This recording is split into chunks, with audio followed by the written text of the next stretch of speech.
전능하신 하나님 말씀 낭송 진리 추구에 관하여 진리 추구란 무엇인가? 9. 최근 우리는 계속 덕행 측면의 주제에 관해 교제하고 있다. 지난 시간에는 때려도 얼굴은 때리지 말고 약점은 농담으로라도 들추지 말라 라는 논조에 관해 교제하였다. 오늘은 사람을 죽여보았자 머리가 땅에 떨어질 뿐이니 용서할 수 있을 땐 용서하라 라는 말에 관해 교제할 것이다. 이 또한 사람의 덕행에 대해 제기한 전통문화의 요구이다. 이 논조는 어떤 측면의 덕행과 관련이 있겠느냐? 이 논조는 사람에게 도량과 관용을 요구하지 않느냐? 이는 인성의 도량에 관한 요구이다. 이 요구의 기준은 무엇이냐? 그 핵심은 어디에 있겠느냐? 용서할 수 있을 땐 용서하라는 것입니다. 그렇다. 사람을 용서해야 할 때는 용서해야지 너무 몰아세워 활로를 없애버리지는 말라는 것이다.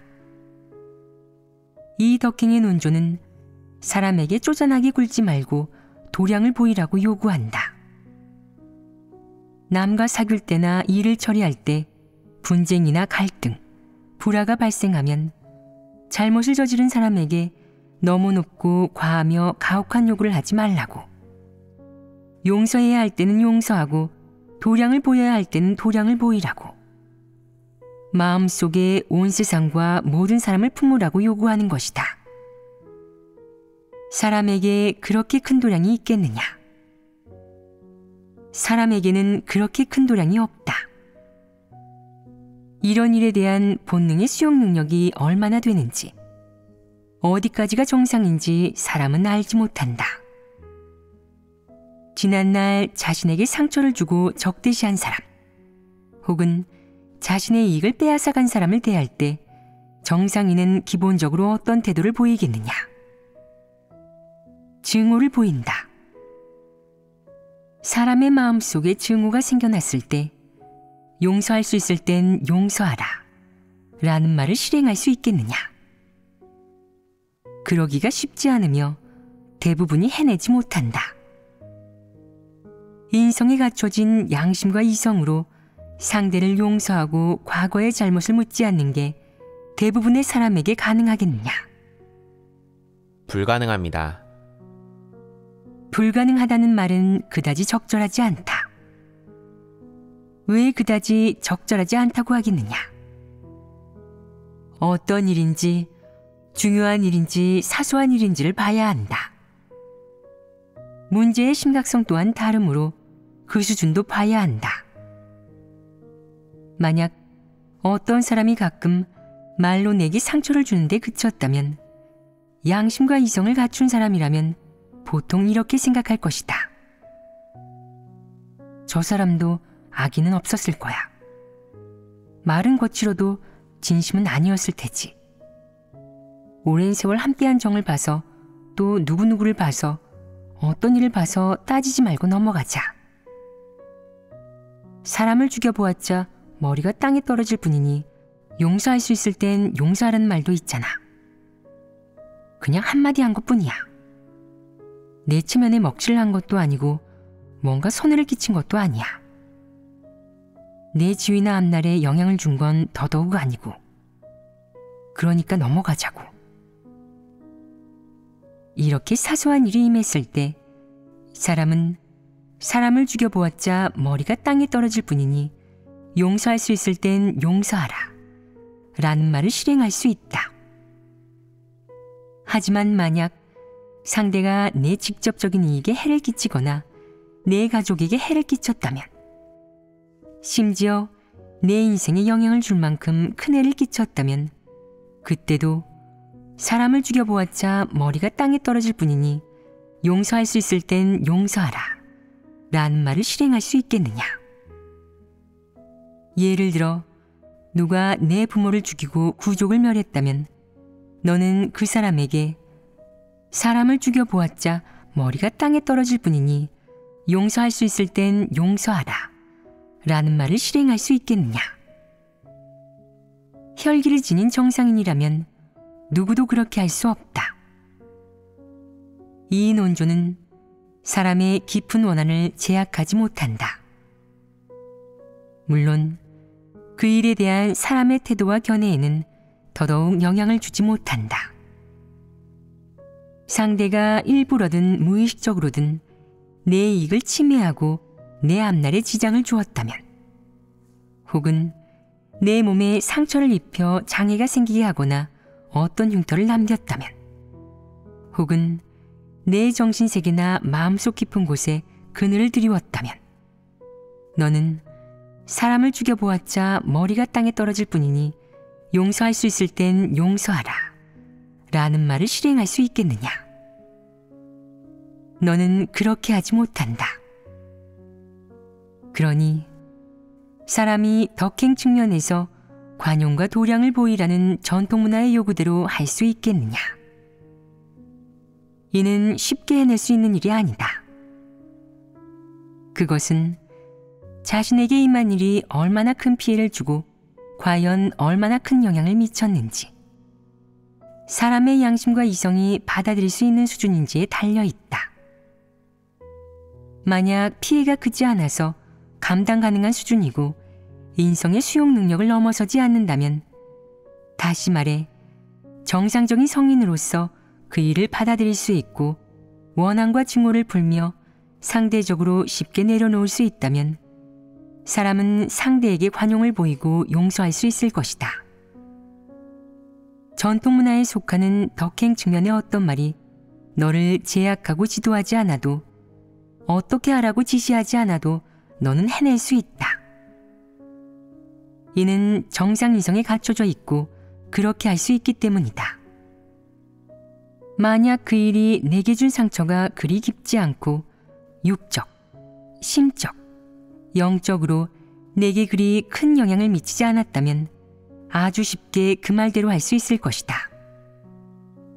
하지만 만약 그 일이 육적, 심적, 영적으로 내게 아주 큰 영향을 주고 내 인생을 불안정하게 만들었다면, 언제나 그 일로 우울함과 분노를 느끼며 마음이 어두워지고 상실감이 들게 됐다면, 적대적인 시선으로 이 인류와 세상을 바라보게 되었고 마음의 평안과 기쁨이 사라졌다면, 평생 원한 속에서 살아가게 되었다면, 다시 말해 그 일이 정상 이성의 수용 범위를 넘어섰다면 양심과 이성을 갖춘 사람으로서 용서할 수 있을 땐 용서하라는 말을 실행하기는 무척 어려울 것이다.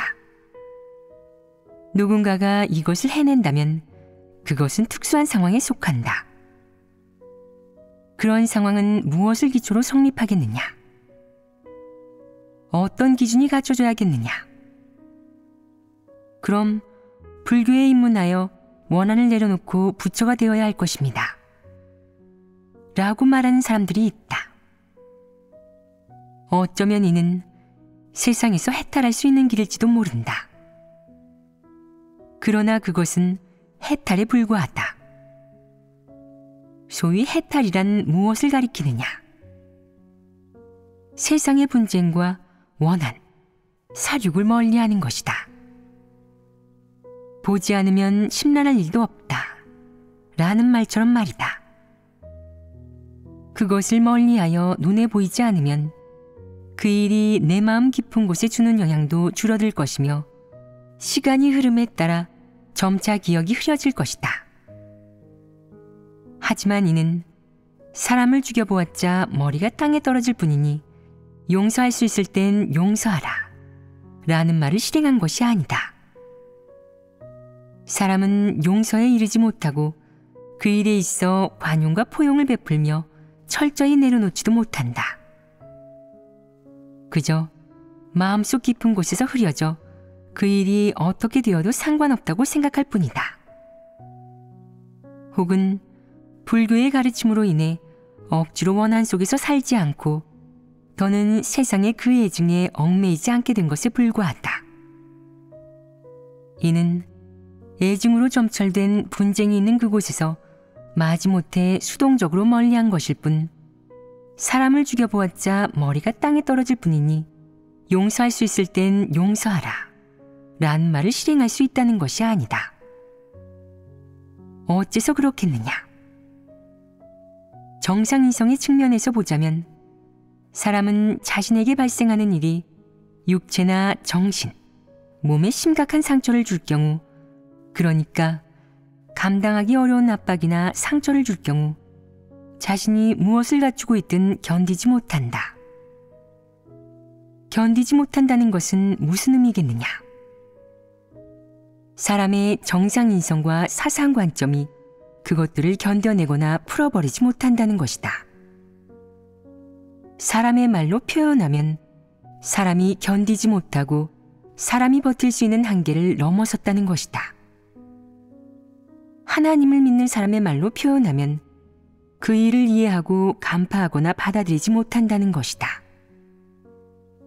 원한을 견뎌내지도 풀어버리지도 못하는데 사람을 죽여보았자 머리가 땅에 떨어질 뿐이니 용서할 수 있을 땐 용서하라 라는 말을 실행할 수 있겠느냐? 그럴 수 없습니다. 실행할 수 없다는 말의 속뜻은 무엇이겠느냐? 정상인성에 그런 도량이 갖춰져 있지 않다는 뜻이다. 예를 들어 누가 내 부모를 죽이고 내 구족을 멸했다면 너는 그 일을 내려놓을 수 있겠느냐? 그 원한을 풀어버릴 수 있겠느냐? 다른 사람을 보는 것처럼 원수를 보고 다른 사람을 떠올리는 것처럼 원수를 떠올려 심신과 영혼에 아무 느낌도 받지 않을 수 있겠느냐? 누구도 그렇게 할 수는 없다.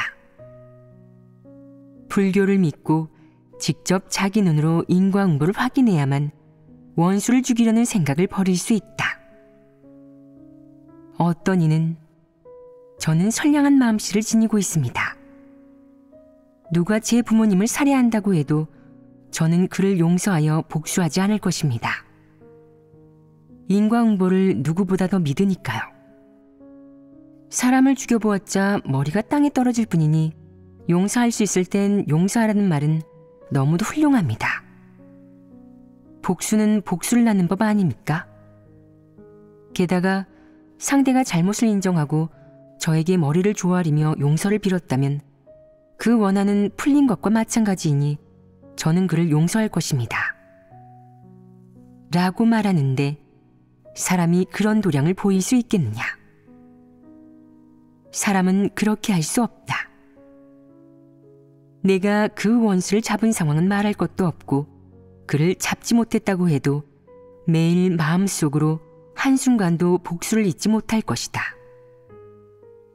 그 일은 너무 큰 상처와 영향을 주었기에 정상인이라면 틀림없이 평생 그 원한을 잊지 못할 것이다. 너는 꿈에서까지 가족들이 살해당하던 그 장면과 내가 복수하는 장면을 떠올릴 것이다. 그 일은 평생 내가 눈을 감는 그 순간까지 내게 영향을 미친다. 그렇게 큰 원한을 사람은 결코 내려놓지 못한다. 물론 이것보다 좀 가벼운 상황은 있다. 예를 들어 누가 사람들 앞에서 내 뺨을 때려 망신과 모욕을 주었다고 해보자. 너는 그렇게 영문도 모른 채 모욕을 당했고 그 후로 많은 사람이 너를 멸시의 시선으로 바라보고 조롱하여 사람들 사이에서 얼굴을 들지 못하게 되었다. 이는 내 부모나 가족을 죽인 것보다 훨씬 가벼운 일이다. 그럼에도 불구하고 사람을 죽여보았자 머리가 땅에 떨어질 뿐이니 용서할 수 있을 땐 용서하라 라는 말을 실행하기가 몹시 힘들다. 내게 일어난 그 일은 이미 정상인성의 수용 범위를 넘어섰기 때문이다. 그것은 내 심신과 존엄, 인격에 크나큰 상처를 주었고 너는 그것을 잊지도 내려놓지도 못한다. 그렇기에 사람을 죽여보았자 머리가 땅에 떨어질 뿐이니 용서할 수 있을 땐 용서하라 라는 말을 실행하기가 몹시 힘든 것이다. 이는 아주 정상적인 일이다. 방금 교제한 내용을 보면 중국의 전통 문화에 나오는 사람을 죽여보았자 머리가 땅에 떨어질 뿐이니 용서할 수 있을 땐 용서하라 라는 덕행의 논조는 사람을 제약하고 일깨우는 도리로서 사소한 일, 별 볼 일 없는 갈등에만 완화 역할을 할 뿐 깊은 원한이 있는 사람에게는 아무 역할도 하지 못한다는 사실을 알 수 있다.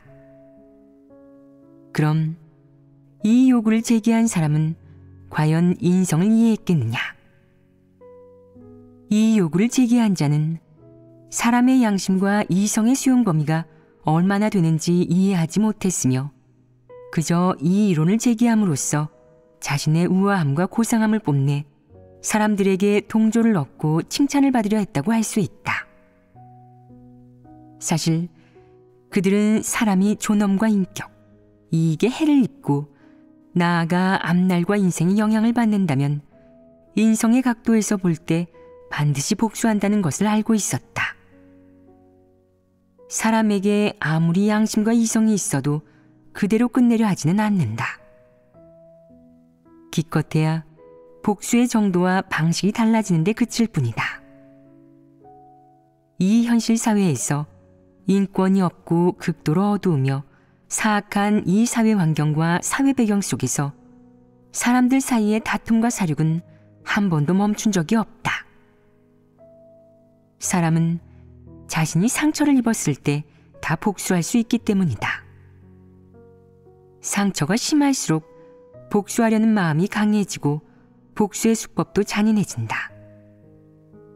그럼 이 사회의 기풍이 어떻게 되겠느냐? 사람들 사이의 관계는 어떻게 되겠느냐? 이 사회는 사륙과 복수로 점철되지 않겠느냐? 그러므로 이 요구를 제기한 사람은 완곡한 방식으로 복수를 하지 말라고 알려준 것인데 사람을 죽여보았자 머리가 땅에 떨어질 뿐이니 용서할 수 있을 땐 용서하라 라는 덕행의 논조로 사람의 행위를 제약하려는 것이다.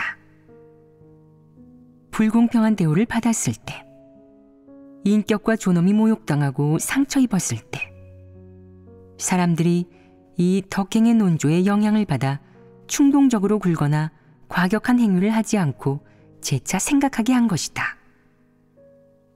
만약 이 사회의 사람들이 불공평한 대우를 받았을 때, 그 대우가 국가에서 온 것이든 사회에서 온 것이든 아니면 접하는 주변 사람들에게서 온 것이든 상관하지 않고 모두 복수를 한다면 이 인류, 이 사회를 관리하는 것은 무척 어려워지지 않겠느냐.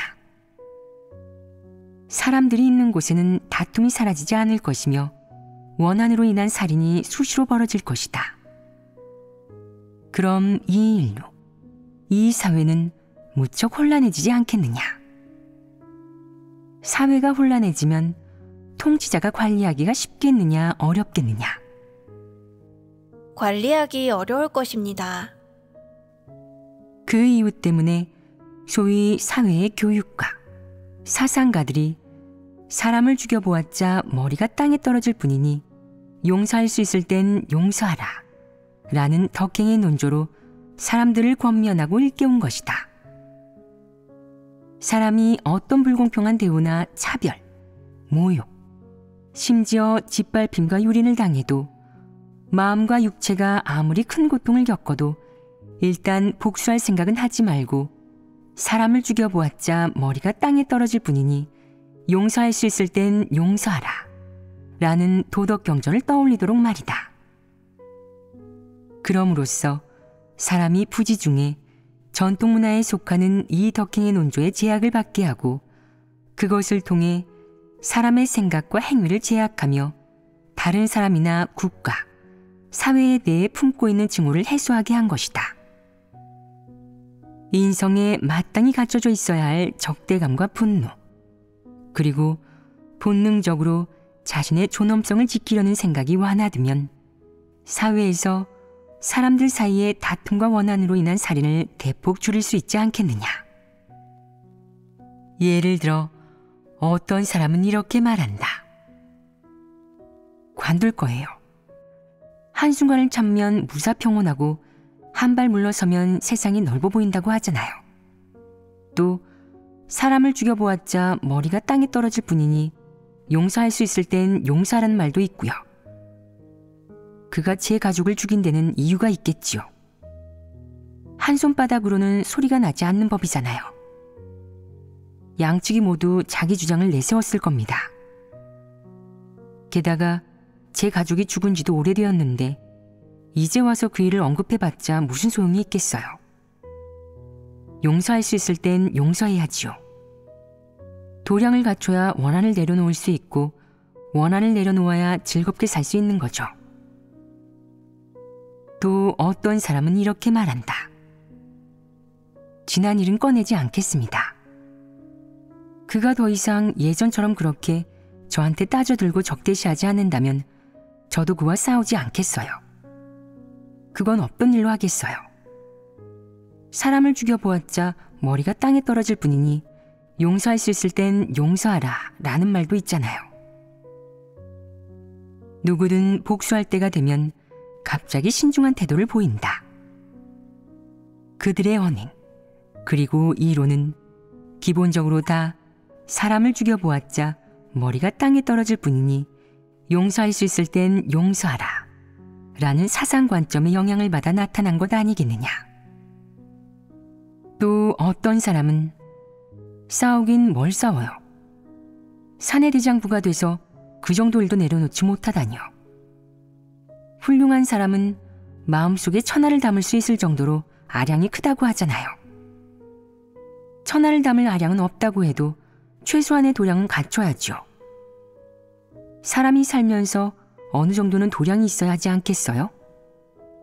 한 발 물러서면 세상이 넓어 보이는 법이잖아요. 그렇게 하찮은 일로 따지고 싸워봤자 웃음거리가 될 뿐이죠. 라고 말한다. 이런 말과 사상관점은 세상사에 대한 사람의 한 가지 태도를 집중적으로 보여준다. 그리고 그 태도는 분명 사람을 죽여보았자 머리가 땅에 떨어질 뿐이니 용서할 수 있을 땐 용서하라 라는 도덕경전의 말에서 비롯된 것이다. 사람은 모두 이러한 말에 물들고 영향받아 이 말들이 사람을 권면하고 일깨우는데 어느 정도 역할을 한다고 생각하며 이 말들을 맞는 것, 옳은 것으로 여긴다. 사람이 증오를 내려놓을 수 있는 주된 원인은 무엇이겠느냐? 한 측면으로는 사람을 죽여보았자 머리가 땅에 떨어질 뿐이니 용서할 수 있을 땐 용서하라 라는 덕갱의 논조에 영향을 받았기 때문이다.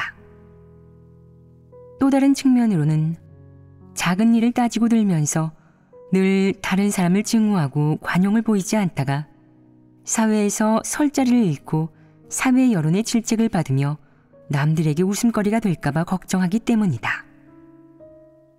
그래서 어쩔 수 없이 부득이하게 분을 삼키는 것이다. 사람은 이 세상에서 살면서 한 측면으로는 본능적으로 그러한 압박과 비합리적인 상처, 그리고 불공평한 대우를 견디지 못한다. 즉, 사람은 인성의 그러한 것들을 견디는 능력을 갖추고 있지 않다는 것이다. 그러므로 사람을 죽여보았자 머리가 땅에 떨어질 뿐이니 용서할 수 있을 땐 용서하라 라는 요구는 누구에게든 불공평하고 비인도적이다. 또 다른 측면으로는 이런 사상 관점은 당연히 이런 일에 대한 사람의 관점과 견해에 영향을 미치거나 그것을 왜곡시킨다. 그리하여 사람이 그 일들을 올바로 대하지 못하고 사람을 죽여보았자 머리가 땅에 떨어질 뿐이니 용서할 수 있을 땐 용서하라 라는 논조를 올바르고 긍정적인 사물로 보게 한다. 불공평한 대우를 받을 때 사람은 여론의 질책을 피하기 위해 어쩔 수 없이 자신이 받은 모욕과 불공평한 대우를 마음속으로 참고 억누르며 복수할 기회를 노린다. 입으로는 사람을 죽여보았자 머리가 땅에 떨어질 뿐이니 용서할 수 있을 땐 용서하라잖아요. 관두죠. 복수할 필요 없어요. 다 지난 일이에요. 라고 듣기 좋은 말을 하지만 인성의 본능 면에서 보면 그는 영원히 그 일로 인한 상처를 잊지 못한다. 즉, 그 일이 그의 육체와 마음에 준 상처는 영원히 사라지지 않고 사라질 수도 없다는 것이다. 소위 원한을 잊자. 그 일은 지나간 거야. 이미 다 지나갔다. 라는 태도는 외적인 형식에 불과한데 그것은 사람을 죽여보았자 머리가 땅에 떨어질 뿐이니 용서할 수 있을 땐 용서하라. 라는 사상 관점에 속박되고 영향받아 생겨난 것이 분명하다. 물론 사람은 이런 사상 관점에 얽매여 있기에 이 말대로 행하지 않고 용서할 수 있을 때 용서하는 마음과 도량을 갖지 않는다면 남들에게 무시당하고 책망들으며 나아가 이 사회나 사람들 사이에서 멸시받을 거라고 생각한다. 사람들에게 멸시받으면 어떤 결과가 초래되겠느냐? 사람들과 접하고 일을 처리할 때 이 사람은 쪼잔해서 원한이 있으면 꼭 갚으려고 듭니다. 이 사람하고 사귈 때는 조심하세요. 라는 말을 들을 것이다. 그러면 사람들 사이에서 일을 처리하는데 보이지 않는 장애물이 생기게 된다. 어째서 그렇겠느냐? 온 사회가 사람을 죽여보았자 머리가 땅에 떨어질 뿐이니 용서할 수 있을 땐 용서하라. 라는 사상 관점에 영향을 받고 있으며 또한 이런 사상을 떠받드는 사회 분위기가 있고 온 사회가 이런 사상에 얽매이고 영향받고 통제되기 때문이다. 만약 내가 그 말대로 하지 못한다면 이 사회에서 자리 잡는 것도 사람들 사이에서 살아남는 것도 무척 힘들 것이다. 그래서 어쩔 수 없이 이런 사회 분위기에 굴복하고 사람을 죽여보았자 머리가 땅에 떨어질 뿐이니 용서할 수 있을 땐 용서하라. 라는 논조, 관점을 따르면서 억울하게 살아가는 사람들이 있는 것이다. 이런 현상을 보면 소위 철학가라는 자들이 제기한 도덕적 사상 관점에 대한 이런 말에는 특정한 속셈과 목적이 있지 않겠느냐. 그들이 원한 것이 인류가 더 자유로워지고 육적, 심적, 영적으로 더 해방되는 것이겠느냐. 사람들이 더 행복하게 살아가는 것이겠느냐. 분명 그렇지 않을 것이다. 이 덕행의 말들은 결코 정상인성의 필요에 도움이 되고 사람이 정상인성을 살아내게 하기 위해 제기된 것도 아니다. 그것은 전적으로 통치계급이 국민들을 통제하고 정권을 안정시키는 데 도움이 되고 통치계급을 위해 힘을 쓰고 통치계급이 사회 질서와 사회 분위기를 제대로 관리하도록 하기 위해 제기한 것이다. 그들은 이런 것들로 모든 사람, 모든 가정을 제약하고 모든 개체와 군체, 단체를 제약하며 각 단체로 이루어진 사회를 제약한다. 이런 사회에서 이런 도덕적 사상 관점이 주입되고 또 거기에 영향받고 물들어 사회 주류의 도덕적 사상 관점이 생겨나고 형성되었다. 이 사회 도덕, 사회 분위기의 형성은 인류의 생존이나 사상의 진보, 정화에 더욱 도움이 되는 것이 아니며 인성의 개선에 더욱 유리한 것도 아니다. 반대로 이 도덕적 사상 관점의 형성으로 인해 인류의 사상은 통제 가능한 범위에 얽매이게 되었다. 그럼 결국 이득을 보는 것은 누구겠느냐? 사람들이겠느냐 아니면 통치계층이겠느냐? 통치계층입니다. 그렇다. 결국 이득을 보는 것은 통치계층이다. 도덕 경전을 사상과 덕행의 기초로 삼는 사람들은 통치하기도 양민으로 만들거나 지배하기도 더 쉽다. 또 모든 일에서 도덕 경전의 여러 논조나 사회의 제도, 도덕, 분위기, 여론으로 제약하기가 더 쉽다. 이렇게 하면 같은 사회 제도, 도덕 환경, 사회 분위기 속에서 살아가는 사람들의 사상 관점, 처신의 마지노선이 기본적으로 통일된다. 그들의 사상 관점은 소위 철학가, 사상가, 교육가들이 가공하고 규범하여 통일한 것이기 때문이다. 여기에서 통일이 무엇을 의미하겠느냐? 사람의 사상과 정상이성을 비롯해 모든 피지배자가 도덕 경전의 이런 말에 동화되고 얽매이게 되었다는 것이다. 사람의 사상은 물론이요, 사람의 입과 뇌까지 제약을 받으며 모두가 어쩔 수 없이 전통 문화의 도덕적 사상 관점을 받아들이게 된다. 이 사상 관점들로 자신의 행위를 판단하거나 제약하는 한편 다른 사람들과 이 사회를 판단하는 것이다. 물론 이와 동시에 이 도덕 경전의 말을 중심으로 하는 사회 여론에 통제된다. 일단 내 행동이 사람을 죽여보았자 머리가 땅에 떨어질 뿐이니 용서할 수 있을 땐 용서하라 라는 말에 위배된다고 생각하는 순간 너는 마음이 씁쓸하고 거북해질 것이다. 이어서 만약 내가 용서할 수 있을 땐 용서하라는 말을 실행하지 못한다면 속 좁은 사람처럼 따지고 들고 옹졸하게 굴면서 증오를 전혀 내려놓지 못한 채 늘 마음속에 품고 있다면 웃음거리가 되지 않을까? 동료나 친구들에게 무시당하지 않을까?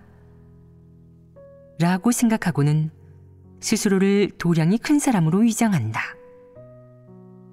사람이 이런 태도를 보이는 것은 사회 여론에 통제되었기 때문 아니겠느냐.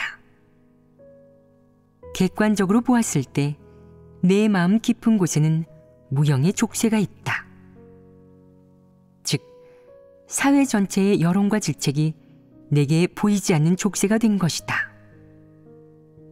예를 들어 하나님을 믿는 것이 좋고 하나님을 믿으면 구원받을 수 있으며 하나님을 믿는 것이 바른 길을 걷고 나쁜 일을 저지르지 않는 것임을 알고 있으면서도 처음 하나님을 믿을 때는 그 사실을 밝히거나 자신이 하나님을 믿는 사람이라는 것을 인정하거나 나아가 복음을 전할 용기를 내지 못하는 사람들이 있다. 어째서 모두에게 밝힐 용기를 내지 못하겠느냐? 이는 사회 환경에 영향을 받은 것 아니겠느냐? 그렇습니다. 그럼 그 사회 환경이 너에게 어떤 영향과 제약을 가져다 주었겠느냐? 너는 왜 자신이 하나님을 믿는 사람이라고 인정할 용기를 내지 못하겠느냐? 왜 복음조차 전하지 못하겠느냐? 전제 독재 국가에서 신앙이 있는 사람은 박해를 받는다는 특수한 상황에도 너는 사회 여론에서 비롯된 갖가지 말들을 견디지 못하기 때문이다. 예를 들어 혹자는 내가 종교를 믿고 나서 집안에 신경을 쓰지 않는다고 하고, 혹자는 너를 요괴처럼 생각하면서 종교를 믿는 사람은 다 신선이 되려고 하며 세상과 등지고 산다고 한다. 또 혹자는 종교를 믿는 사람은 모두 밥을 먹지 않고 몇 날 며칠 자지 않아도 졸리지 않는다고 말한다. 이 밖에도 일부 사람들이 하는 말들은 더더욱 듣기 거북하다. 내가 처음에 하나님을 믿는다고 인정하지 못한 것은 이런 것들의 영향을 받았기 때문 아니겠느냐. 이런 것들이 사회 환경 속에서 내게 영향을 주지 않았겠느냐. 어느 정도는 내 마음에 영향을 주고 내 체면을 떨어뜨렸을 것이다. 그래서 너는 하나님을 믿는 사람이라고 공개적으로 인정하지 못한 것이다. 이 사회는 신앙이 있는 사람, 하나님을 믿는 사람에게 우호적이지 않고 적대적이며 심지어 어떤 사람들은 차마 들어주기 힘든 모욕과 비방의 말을 하기에 너는 그것을 견디지 못한다. 그래서 자신이 하나님을 믿는다고 공개적으로 인정할 용기를 내지 못하고 예배에 참석할 때도 도둑처럼 슬그머니 움직이며 다른 사람들이 알게 되어 비난을 들을까봐 몹시 두려워하는 것이다. 너는 울분을 참으면서 그렇게 조용히 숱한 고통을 참아야만 한다. 하지만 그렇게 많은 고통을 견뎠기에 큰 도움을 얻고 많은 일을 밝게 알게 되며 진리를 어느 정도 깨닫게 된 것이다. 방금 우리는 사람을 죽여보았자 머리가 땅에 떨어질 뿐이니 용서할 수 있을 땐 용서하라 라는 덕행의 논조에 관해 무척 많이 교제하였다. 인성의 각도에서 보면 이 논조는 사람에게 도량과 아량 면에서 최소한 덕행을 갖추라고 요구한다. 사실 사람의 인권, 존엄, 인격, 그리고 인성이 받는 상처와 영향을 볼 때 사람을 죽여보았자 머리가 땅에 떨어질 뿐이니 용서할 수 있을 땐 용서하라 라는 강도나 산적들의 말 같은 것으로 사람을 위로하고 제약하는 것은 양심과 이성을 지닌 이에게 크나큰 모욕이며 비인도적이고 부도덕한 일이다. 정상인성에는 희로애락이 갖추어져 있다. 희, 애, 락은 차치하고 로는 정상인성에 지니고 있는 정서이다. 분노는 어떤 상황에서 생기고 어떤 상황에서 정상적으로 드러나느냐. 정상인성의 분노가 표출될 때, 그러니까 사람의 인격과 존엄, 이익, 그리고 정신, 마음이 상처 입고 유린당하고 모욕당할 때 사람은 아주 자연스럽고 본능적으로 화를 내며 분노하고 나아가 증오한다. 이것이 바로 분노가 생기는 원인이자 그 구체적인 표출이다. 어떤 사람들은 아무 이유 없이 화를 내며 사소한 일에도 분노한다. 상대가 말을 하다가 무의식적으로 그에게 상처를 주면 그는 눈에 핏발을 세우며 화를 낸다. 이는 화가 너무 많은 것 아니겠느냐. 이는 사람의 마음이나 인격, 존엄, 인권, 정신세계와는 관련이 없다. 그가 너무 쉽게 성질을 내는 것은 화가 너무 커서 그럴 수 있다. 그리하여 무슨 일에서든 분노의 정서를 드러내는 것이다. 이는 비정상적인 상황이다. 우리가 여기에서 말하는 것은 정상인성으로 드러내는 분노와 화, 신경질, 증오로 이는 사람의 본능적인 반응이다. 즉, 인격, 존엄, 인권, 그리고 마음이 유린당하고 모욕받고 상처 입을 때 사람은 분노한다. 이 분노는 한때의 화도 한때의 정서도 아니다. 그것은 사람의 인격과 존엄, 마음이 상처를 입었을 때 정상적인 인성이 보이는 반응이다. 사람의 정상적인 반응인 만큼 그 반응은 정당하고 이성에 부합한다고. 죄를 짓는 것에 속하지 않으니 제약할 필요는 없다고 할 수 있다. 사람을 그 정도로 상처 입히는 문제는 마땅히 공정하게 해결하고 처리해야 한다. 만약 상황을 합리적으로 해결하거나 공평하게 처리하지도 못하는데 무리하게 사람을 죽여보았자 머리가 땅에 떨어질 뿐이니 용서할 수 있을 땐 용서하라 라고 요구한다면 이는 피해자에게 부도덕하고 비인도적인 처사이다. 이는 사람이 마땅히 인식해야 하는 부분이다.